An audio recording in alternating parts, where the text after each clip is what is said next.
Hello. Welcome to my channel Touching Stories. You're about to hear an amazing story about love and unexpected decisions.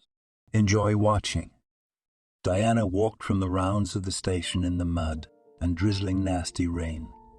Her feet were humming and her head ached terribly. She dreamed only of one thing, to sit in silence and peace for at least half an hour, so that the phone was not ringing off the hook from concerned citizens, and annoying migrants did not pester her with a request for illegal registration at some fictitious address. A girl in her 28 years worked as neither more nor less than a district officer.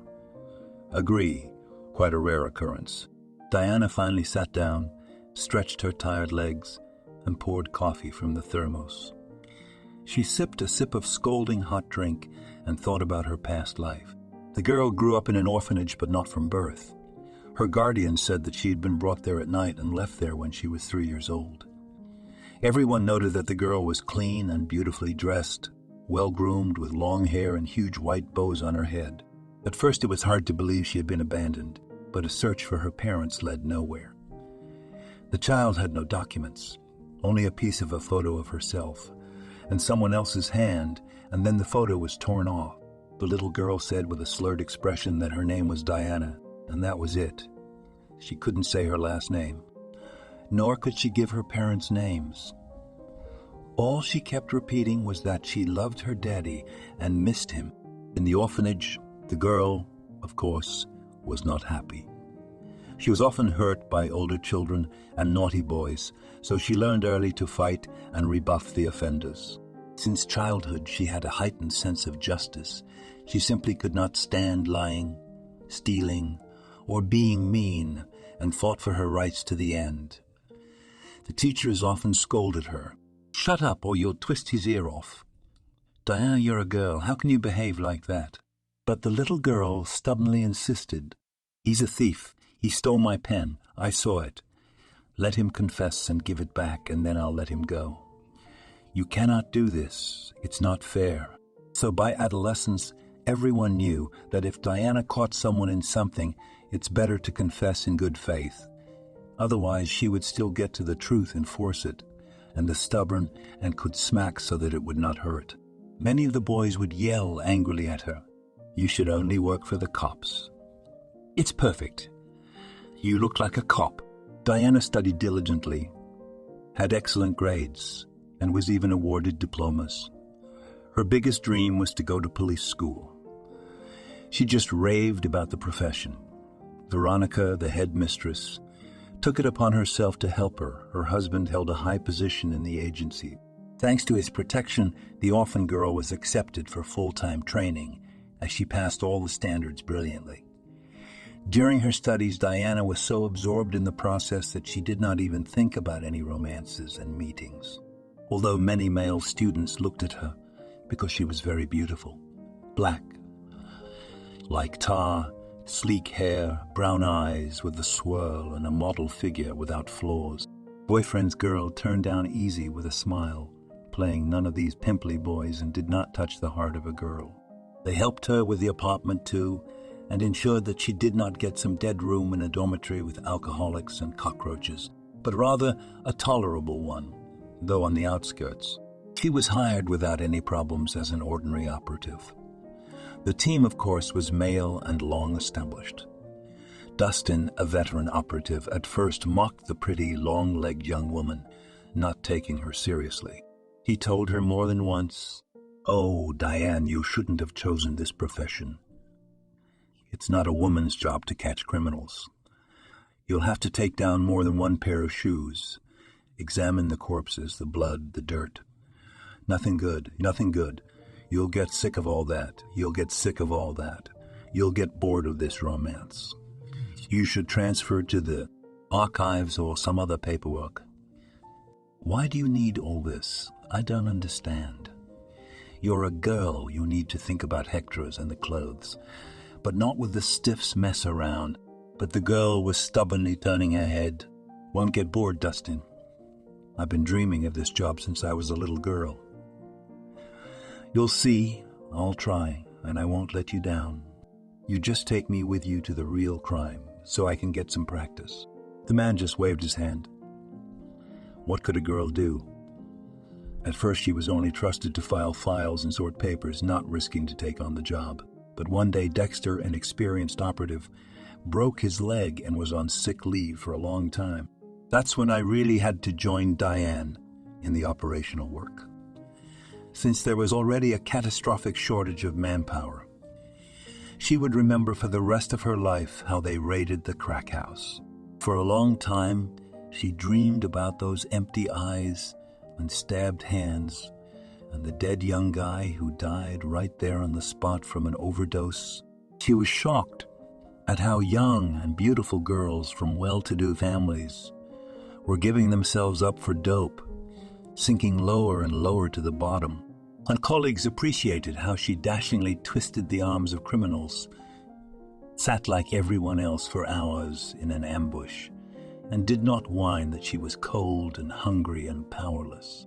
She remembered every detail, grasping and absorbing all the information like a sponge. The girl was respected and considered one of their own.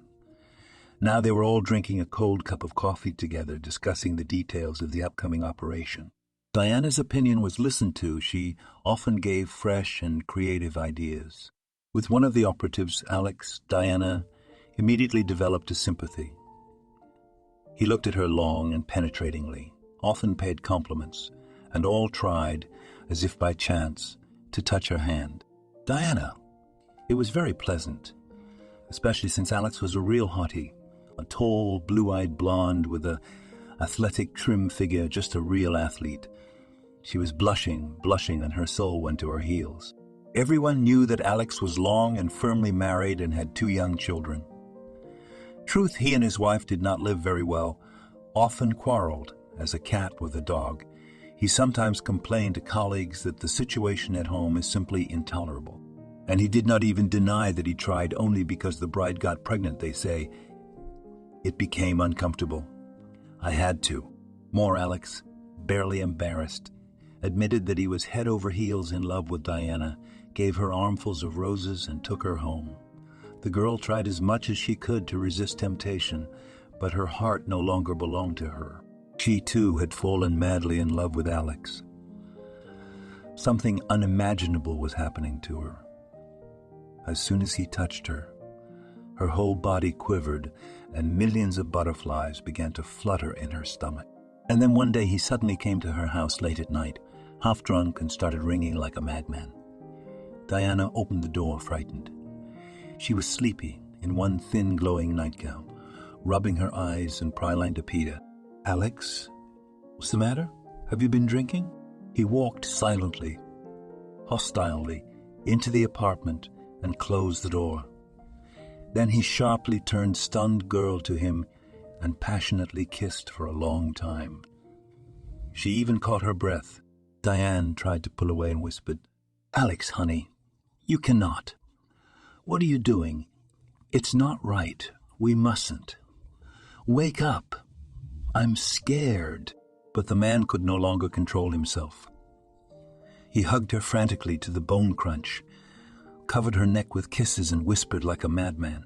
Don't drive me away, my love, I beg you. I cannot live without you. I think of you day and night. I love you, do you hear? I love you, do you hear? I love you like a madman, like a boy. I'd do anything for you. Why are you shaking so much? Don't be afraid.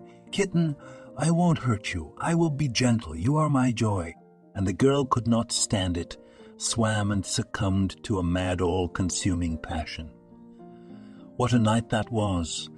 Neither of them slept for a second. They simply could not tear themselves away from each other. And so spun their secret romance. It was so passionate and fierce that only the lazy in the department did not notice and did not know what was going on, although at work and a couple, and tried to hide their feelings. But the happy, loving eyes, gestures, and love vibes gave them away. Everyone knows that the secret is in the bag, and soon Alex's wife heard a bad rumor about the affair of her husband with a young employee. Offended woman immediately ran like a fury to the head of the department and made a terrible scandal. demanding that this snot-nosed prostitute immediately expelled with shame. The situation was as bad as can be. Diana had hoped that she and Alex are serious, because he said he loved only her and is in the process of divorcing his wife. But after the Universal scandal, it seemed to have changed. He became silky, exemplary family man and began to avoid Diane, hiding his guilty eyes. The girl sobbed day and night, all worn out and lost a lot of weight. The situation in the department rapidly escalated, and then she was called to the carpet by her boss. At first he wanted to give her a good thrashing, whether it is seen, steal her husband from another man's family. But when he looked at the exhausted, very young girl, in whose eyes was an unspeakable sadness and longing, he changed his mind, pitied her, and only offered, "Diana, as an employee of the operational department, I have no complaints about you. You are an excellent and conscientious worker. But about your romance with Alex, not lazy notices, and you must understand that you cannot continue to work together. I suggest that you transfer to the police department to be on the safe side. The work is not sugar, I warn you, and the station is not easy. The area is criminal, the very outskirts. It is not convenient to get there, but I think you can do it. At the same time, and mental wounds heal, as they say, out of sight, out of mind. Otherwise, nothing good will come out of this situation. Alex will never leave his wife and children, believe me. He has a scandalous, militant lady. He will not put up with such a lie. It's not his first rave. Will scribble complaints in all instances. Do you need it? You're a young, beautiful girl. You'll find yourself a normal guy. Everything will be fine." Diane was terribly embarrassed because such personal and intimate matters were discussed, but she was even grateful for the offer and immediately agreed, as she herself saw no way out of this unfortunate triangle and was greatly worried and suffering.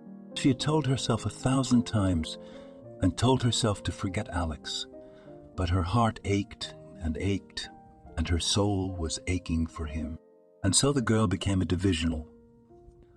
At first it seemed terrible to her to go door to door and tame drunkards with husbands who were drunk and driving them into drunk tanks, and to calm down hysterical women and half-witted citizens who sometimes thought they were seeing us or some sort of crime.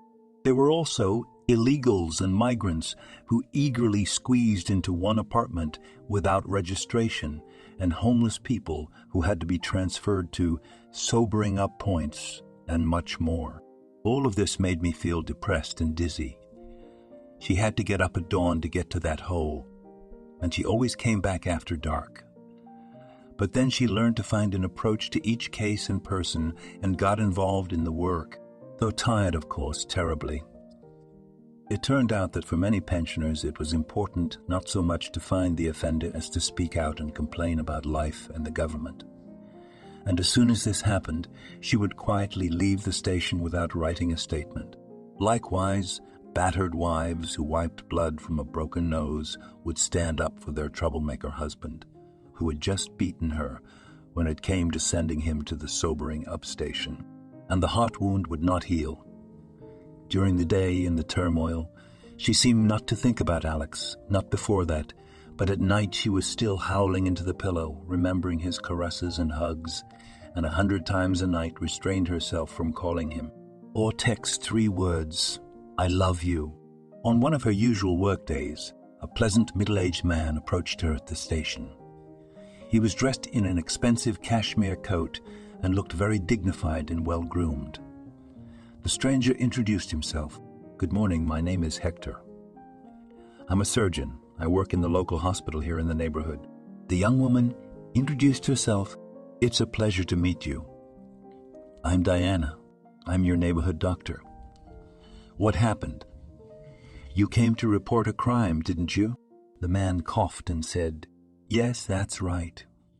You see, I live in a private house on the outskirts, and next door for a long time there was a big abandoned house that was empty, and now it is inhabited by homeless people, and there is complete mayhem, drunkenness, foul language, shouting, sometimes even lying around on the street half naked. Well, this is out of line. You have to take measures, please, or so soon and from the night shift will be scary to go home. And I'm worried about my property. I'm rarely at home. But these people will steal something and drink it away. They have no other occupations. Diana accepted the complaint and promised to look into it. Her colleague Calvin, the driver of the police car, only sympathized. Oh, what a challenge. I can imagine what a mess that place is. It's abandoned, dusty, unhygienic, and filthy. And those ghouls half drunk. I don't envy you. Do you want me to go there with you? So, it won't be so scary. You're a girl, aren't you? Diana just shook her head. Thank you, Calvin, I don't need it. I've been through so much since the orphanage that no homeless person can scare me. It's not the first time I've been through this. And she resolutely went to the address. Indeed, the shouting and cursing was heard a mile away. Walk the ragamuffin from a rubble and up, Diana stepped resolutely inside. It was indeed a mess. There were 3 homeless men and 2 women. The drunken orgy was in full swing. She shouted sharply, "Silence! I am the police officer, Police Lieutenant Diana. I holstered my pistol, so if anyone makes a move, I'll shoot him on the spot. I won't get anything for your worthless little soul. Pack it up and get out." What kind of a mess are you making here? The neighbors have filed a complaint against you. Or have you decided to serve 15 days in jail for disorderly conduct? I'll have you sent to a sanatorium in a jiffy. One of the vagrants jerked toward her, but she quickly twisted his arms behind his back. Don't even think about it. Or didn't I make myself clear? The others were quiet in a moment and started begging pitifully. We all understood. Excuse us, please. Only we have nowhere to go. So we drink with grief and what else to do. At least Melina had a tent to keep us warm, but it burned down yesterday. The kids burned it down for fun. In this turmoil, Diana's eyes, among all the other junk, suddenly caught a scrap of a photo on the wall, yellowed from old age. For some reason it suddenly seemed familiar to her. She tore it up and took it in her hands, brushed off the dust and began to examine it. And it hit her. It was the same photo she had had at the orphanage. It was exactly the same. She had worn it down so many years ago. She remembered by heart, even the tear line. The picture showed her sitting on the lap of a strange woman who was hugging someone with her other arm. But the photo was torn and no one could see who, only the edge of a child's dress. It was definitely the other half of the very scrap photo she had kept. So there were 2 girls, and they looked like 2 identical twin sisters. And the woman, who is she? Probably her mother. The girl tried to look closely at her features, but no matter how much she looked, she could not find any resemblance to herself. Strange, maybe I do look like my father after all. With trembling hands she turned the photo over, and there was an inscription, but from the humidity and time it was so blurred that it was impossible to make out anything. The supervisor was in complete shock. So many questions, and not one answer. Whose house was this? Was I born here? Then who put me in an orphanage, and why? Who had slipped the torn photograph into my dress pocket? She began frantically rummaging through the pile of junk nearby, but other than a few children's dresses and shoes, she found nothing of interest. The homeless people, their mouths open, watched what Diana was doing and why did she need all that junk, and they laughed softly at her, but did not dare to say anything aloud. It was too harsh, this divisional. Well, let her be, out of harm's way. If she wants to go through all the garbage, go ahead. Why should they care? The girl put the tramps in the sobering up for the night, did not drive them out into the cold, and went in search of at least some information about the owner of this abandoned house. Then she decided to pay a visit to her neighbor, the surgeon who had come to the precinct. He was already home by that time and welcomed her in. He led her into the clean, comfortable kitchen, and they began to talk. The man bustled about, started to make tea and put on the table some simple treats, cookies, gingerbread. Diane said, "I worked off your application. I escorted the bums out. They promised to get away from here. I have a question for you. Do you happen to know who owns this abandoned house? It's very important for me to know. I found something there that has to do with my past. I'm an orphan myself, and now I have a chance, even if it's only a ghost, to find out the secret of my birth. Do you understand? I can't even believe that kind of luck." Hector shrugged. "There's nothing I can do for you, unfortunately. I moved here a little while ago, 6 months ago, and this house had been abandoned for years. I used to live in the capital with my family. I was married, and we raised a daughter, Anna. By the way, I worked in a famous clinic. I was a leading thoracic surgeon. Even well-known artists performed surgeries with me. The booking was months in advance, and then all my happiness as a family came crashing down in 1 second. My wife was taking my daughter home from school, and they were run over to death by a drunk driver. Just like that. I didn't know how to live any longer, and more importantly, why. Even breathing was physically painful, and inside was like a burnt-out field and blackness, darkness. My hands were shaking so much that I could forget about complex operations, and I could not even concentrate properly. And after their death, I could not be either in the apartment, where everything reminded me of them, or in my previous work. I was sick of these endless dreaming, or in the capital. I literally hated her for what she took from me, the closest people. So I sold everything, quit my job, and moved here. No one here knows my past and does not pry into the soul with questions. It makes me feel better. My hands have gradually returned to normal, so I operate as before, quite successfully. I'll tell you what, Diana, you should go and see Max. He lives 3 houses away. He is an old-timer. He has lived here all his life. He must know something about the family that lived in the house next door." Diane thanked the surgeon and went to the address. Finding out the truth about her birth and her family was now a top priority for her. The door of the small, well-kept house was opened by a gaunt, hunched old man and asked in a creaky voice, "Good afternoon, my name is Max. Who do you want?" Something happened. If the divisional officer came to us, Diana introduced herself. "Hello, my name is Diana. Yes, I am indeed your district officer. Don't worry, it's a personal matter. I need to know who lived in an abandoned house on the outskirts. Can you help me? You have lived here all your life. Surely you remember the owners." The old man led the girl into the house. They sat down on the sofa, and he began his story. Long ago, more than 20 years ago, this house was very beautiful. Big panoramic windows, well-groomed attic, and a huge pergola in the yard. It was the largest and most prosperous on our whole street. A husband and wife, the Terragins, lived there. They were well-known businessmen in our town and had a chain of bakeries and bakeries and bakeries. The baked goods there were amazing. What they sell there now cannot be compared to what they baked back then. All those croissants and puff pastries were amazing. And the stuffing was all natural, jams, condensed milk, no chemicals.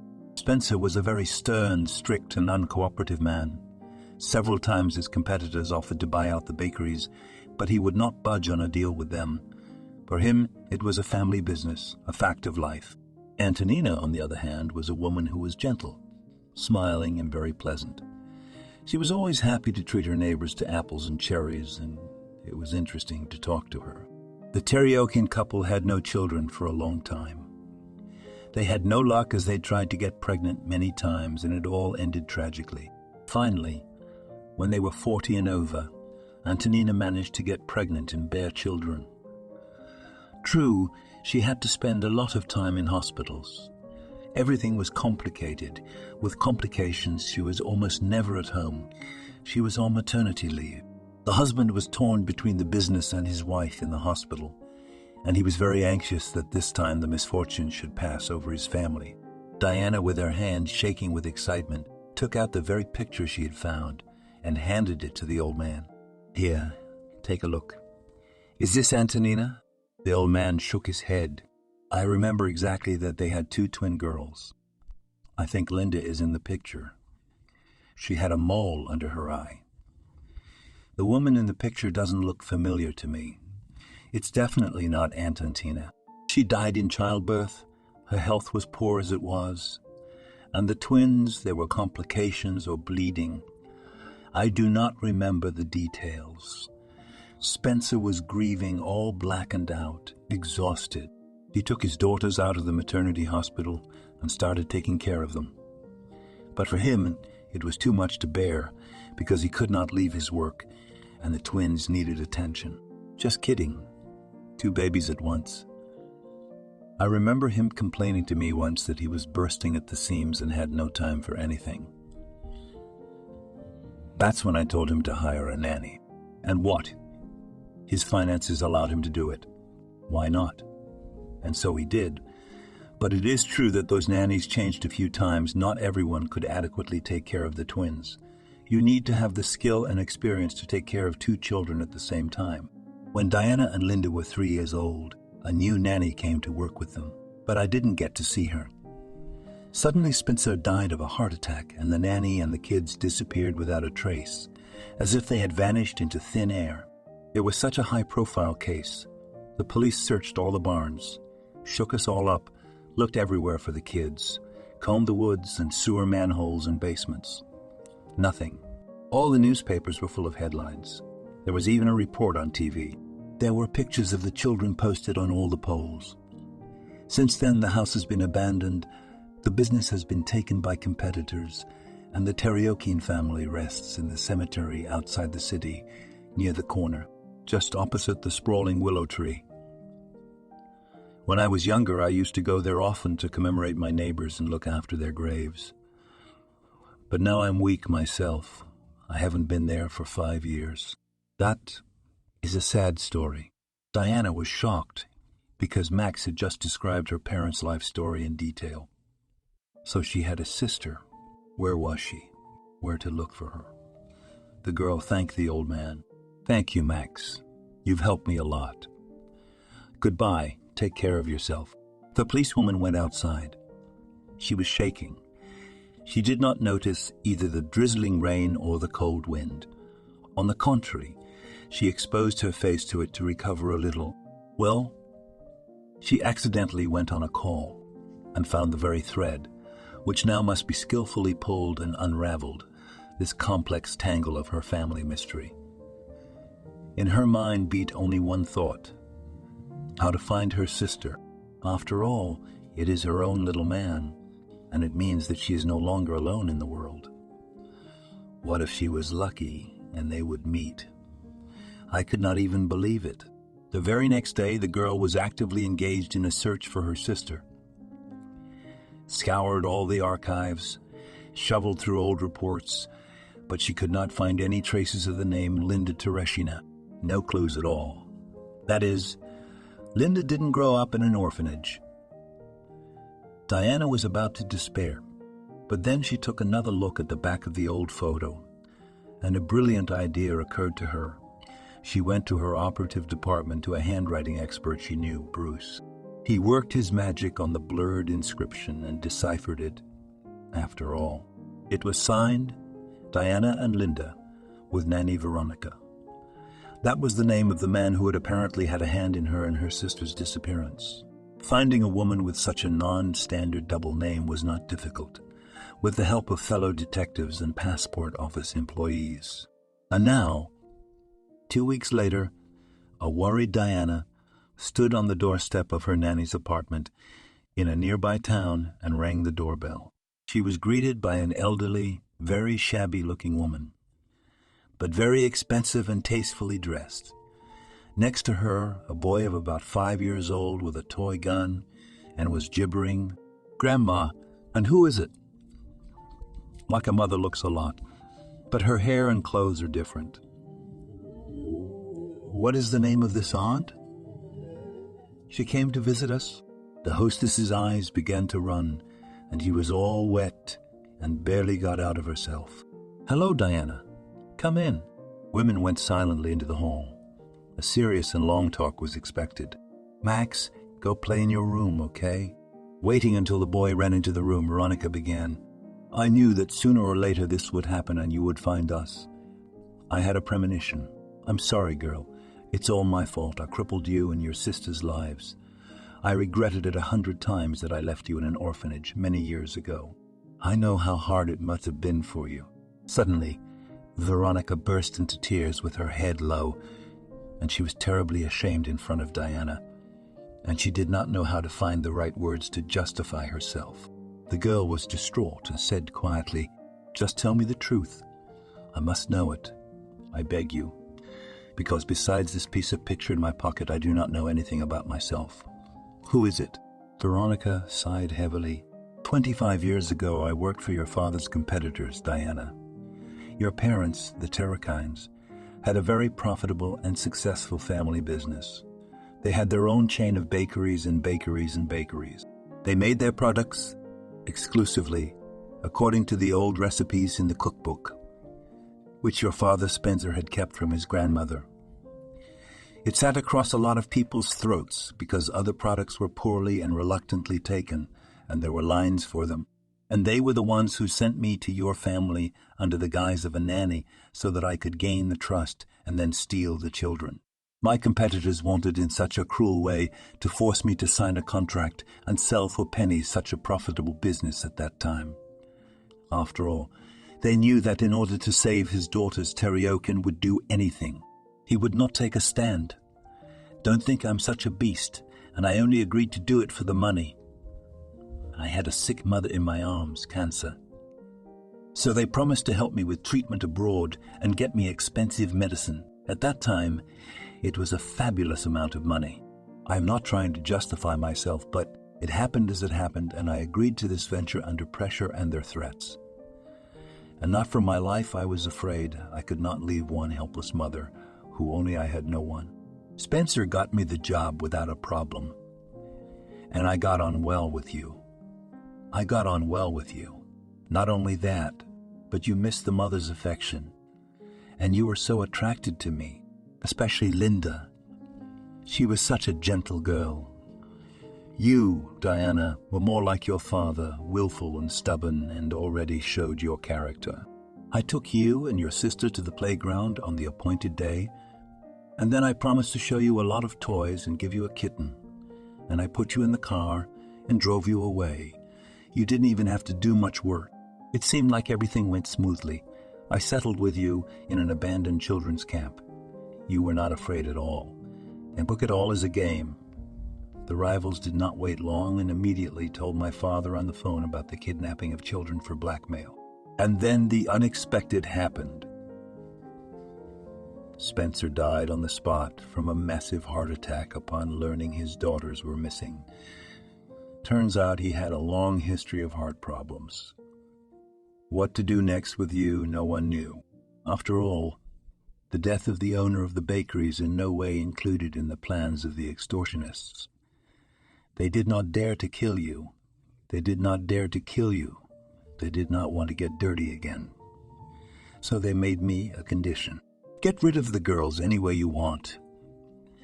They must disappear. We don't need any more headaches. It's your problem. Otherwise, you'll never see your mother alive again. Just so you know.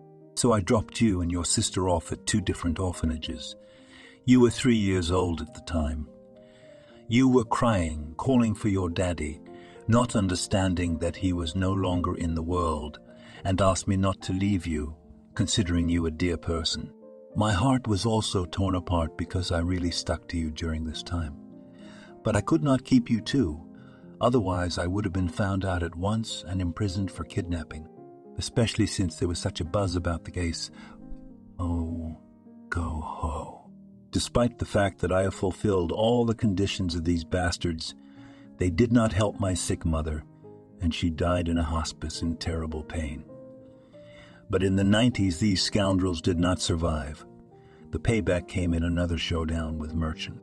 6 months passed, my conscience tormented me every day, burning me literally with a hard iron.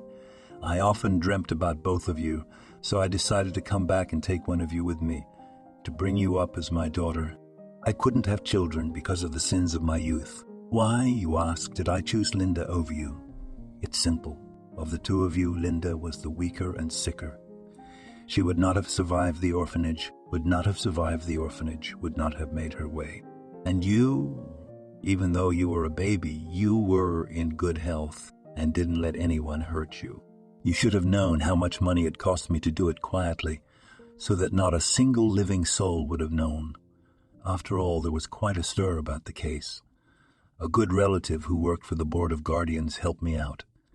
She knew I was childless, so she took me up on it. So Linda became my daughter. Tell you the truth, I did not feel like a mom right away. It took a long time to get used to her, but gradually I fell in love with her so much. In spite of all the troubles in hospitals and endless courses of treatment, that she became not just family to me, but my dearest little man. I raised her with dignity and gave her an excellent education. My daughter married well, my husband came from a wealthy family, and gave birth to my grandson, Max.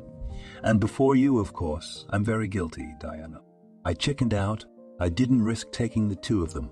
I was afraid of publicity. Our heroine was in shock. She could not digest and realize at once so much information, and only said, "Where is my sister now? I want to see her." And then the door opened and Linda appeared on the threshold. She looked just like Diana. The same brown eyes and darker skin, dimples on the cheeks, only instead of long hair, a stylish haircut, and after childbirth she was a little fatter. But overall the resemblance was striking. She even opened her mouth when she saw her copy, and she just asked again, "Mom, who is that girl? We look exactly alike, like a carbon copy."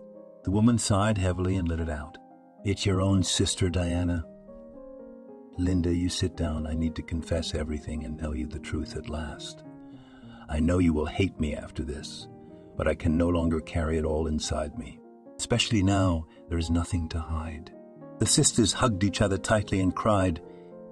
It was during the hug they both remembered that very episode from their childhood, when they had hugged and cried in that very child-abandoned camp, felt the warmth of a loved one's hands.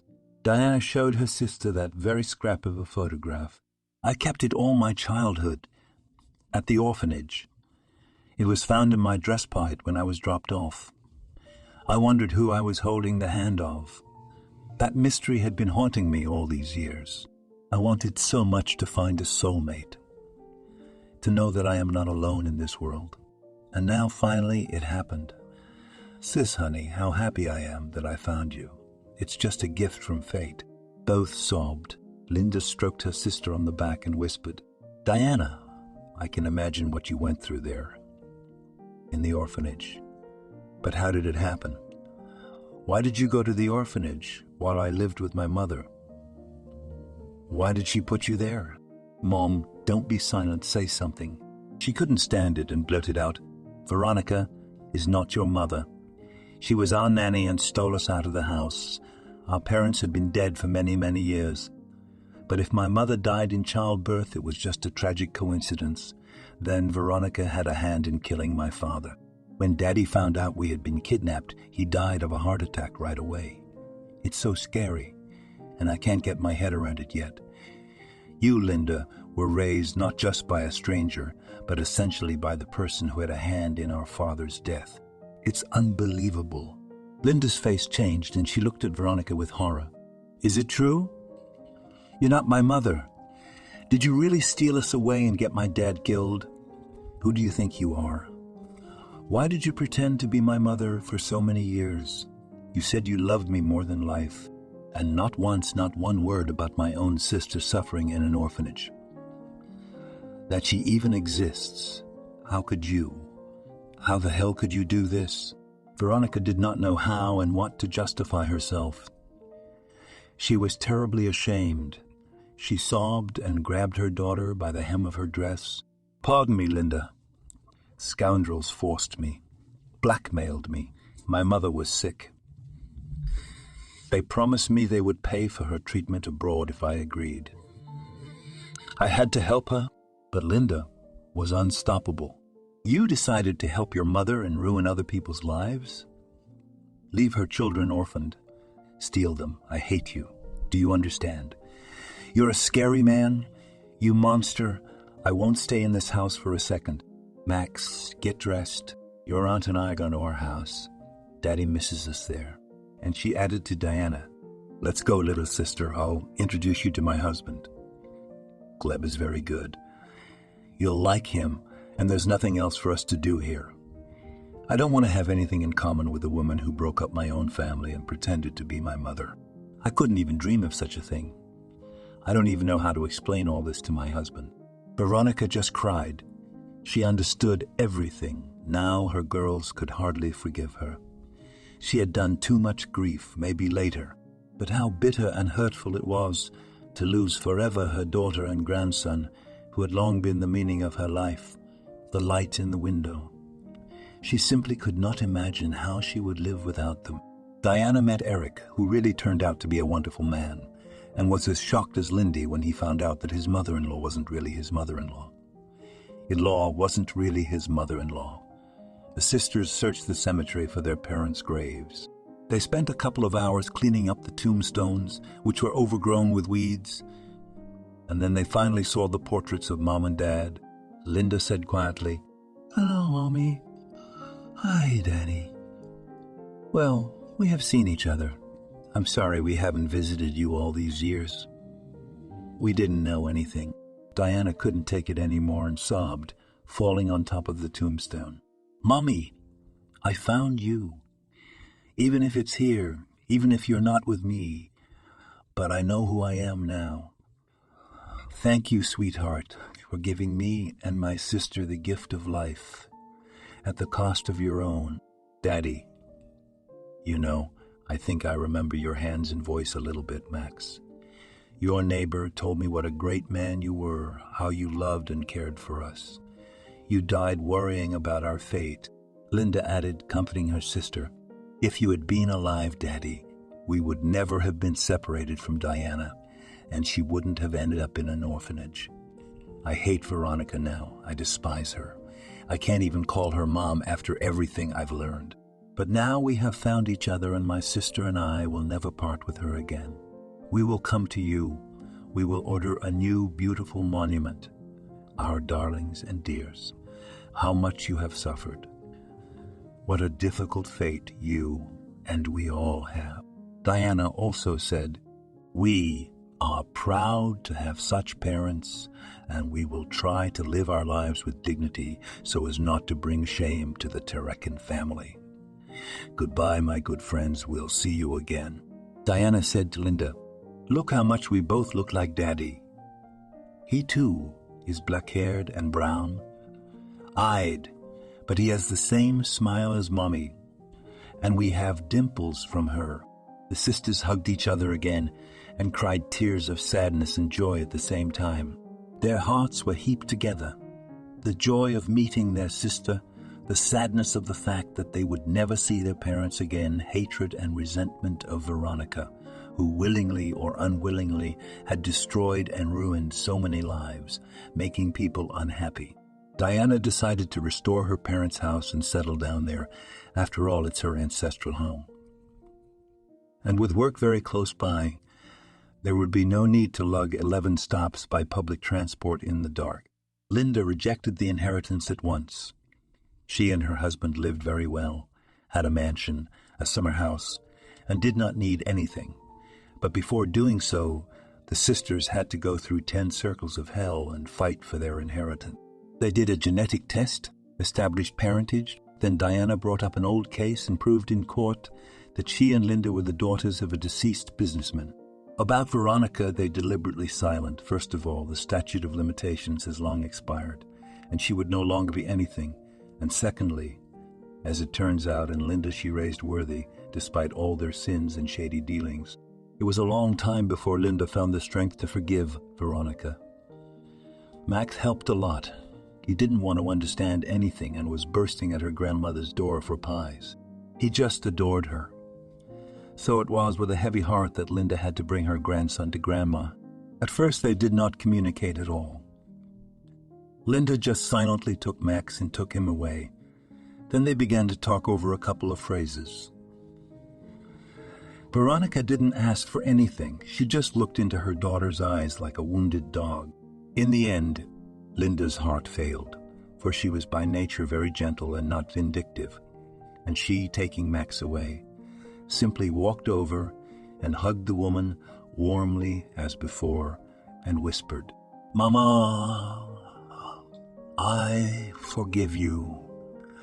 No matter what you were, no matter how much trouble you did, and you loved me sincerely, nursed me and gave me the best of everything, and I probably have no right to judge you." Veronica fell to her knees, raised her hands to heaven, and began to wail, "Thank you, my daughter, and forgive me again for everything. You are the light in the window for me. And for Diana, too. If I had taken her, they would have found me and put me in jail for sure. So I chickened out." Linda helped Veronica up and said, "That's enough. Don't tear yourself or me up. You can't take back what you had. Let's live in the present. You have me and Max. We won't leave you. We'll visit you. We'll talk to you. Come on, don't cry. You have to believe in good things. Diane has decided to rebuild our home. I think it's the right thing to do. It's not right for bums to have orgies there. After all, it's the memory of our parents." Diane got down to business with enthusiasm, hired a team of workers, and set about restoring the ancestral home. Hector, the surgeon who lived next door, was delighted to have such a charming neighbor. He had taken a great liking to the girl, even when he first saw her at the station. After his wife's death, he had ceased to pay any attention to the female sex, but this brown-eyed beauty simply captivated him. So he actively began to help her, making estimates, supervising the work, advising her on the best materials to buy. The girl also liked Hector. With him, it was somehow easy and quiet. Her heart felt good and pleasant. With Alex, she had a hard, exhausting relationship, but with Hector, she felt for the first time how a real man should take care of a woman. They became very close, often having tea in his kitchen, chatting about everything. Diana even dared to share with him about being sick, told him how and why she got into the neighborhood. She was afraid, however, that she would be judged for, as it were, she was having an affair with a married man. And in fact, she was the divorcee, the mistress. But he took it philosophically. You know, everyone has a skeleton in the closet. We all make mistakes, and sometimes even meanness. Man is weak and often succumbs to temptation. The main thing is that you understood everything. You were able to get out of the triangle and start your life over. Don't beat yourself up about it all the time. I thought I'd never love anybody after Veronica died, too. But then I saw you and I was lost. I want to be with you like a magnet. I want to be always near you, to protect you, to help you, to please and pamper you. Diana's heart sank and went to her heels. She reached for Hector and timidly began to kiss him. Immediately the man picked her up in his arms and began to whirl her around. Then he held her gently against him and carried her to the bed in the bedroom. Diana flew to heaven from happiness. So sensitive and tender was Hector. As he affectionately called her, what words of love he whispered in her ear. From that day on, they became a couple. Their love was calm, strong, and unshakable. Diana was sure that Hector would not turn away in difficult moments, would not betray, and would always support, help, and protect her from problems. Now Diane and Xenia were inviting Linda, Eric, and Max to their new home, and everyone was having a great time, barbecuing, relaxing on the chaise lounge, drinking aromatic wine and talking aromatic wine, and talking a lot. The sisters were practically inseparable now. They called each other 100 times a day, consulted with each other on everything, and tried to catch up on everything that had been missed in communication for so many years of separation. Linda wondered how the nurse was coping with her job as a district nurse, because it was not a woman's job. She was an art historian and designer herself. Despite the external similarity of the girls were very different in character. Linda was softer, more compliant, while Diana was rather forceful, hard and stubborn. But that didn't stop them from being friends and loving each other tenderly. Soon Diana and Hector were married. Of course, Linda and Eric were the witnesses. It couldn't have been any other way. Veronica was also invited to the celebration no matter what. She replaced Linda as her mother, and both sisters found the strength to forgive the woman. Though it wasn't easy, especially for Linda. Linda and Diane commissioned a beautiful monument to their parents with the inscription, "To Daddy and Mommy from our loving daughters." We remember, we love, we mourn. Now both families often visited the grave of the sisters' parents, talking at length with their deceased loved ones. Diane and Linda believed that their parents could see them from heaven and were glad that everything had worked out so well for them. So, thanks to a call to an abandoned house, with Hector's light hand, Diana found a large and friendly family, became a happy wife, and found her own baby sister. She couldn't have dreamt of greater happiness. The only thing left to do was to give birth to an heir to Hector, but that would not be the end of it.